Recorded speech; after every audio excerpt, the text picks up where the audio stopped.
Lidhur me këtë ngjarje tragjike, këtu dyshohet për shkak të një mosmarrëveshje ndërmjet tyre, ku situata ka eskaluar dhe më pas është përdorur një armë zjarre, ku ka shënë në drejtim të dy personave dhe për fat të keq për shkak plagëve të marrura kanë ndruar jetë. Dhe po ashtu edhe dyshuara kryesore e këtij akti ka ndruar jetë, të cilin e ka konstatuar Qendra Klinike Universitare e Kosovës. Pas pranimit të informatave, policia dhe njësitet e tjera relevante, në krye me prokurorën kujdestare nga Departamenti për Krime të Rënda, kanë dalë menjëherë në vendin e ngjarjes dhe kanë ndërmarrë të gjitha veprimet e para hetimore lidhur me këtë rast. Më pas është sekuestruar një armë zjarri, disa gëzhoja dhe disa prova të tjera relevante, të cilat do të ndikojnë ose do të ndriçojnë në sqarimin e plotë të rrethanave të këtij rasti. Ka ditë deri tash e kujt është arma?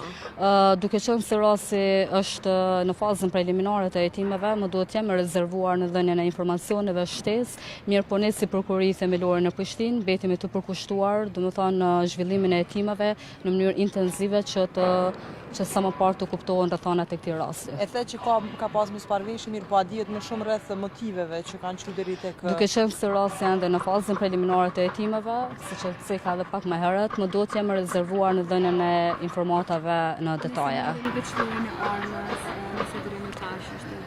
Nuk e kam këtë informat për shkak se jemi në fazën e hetimeve.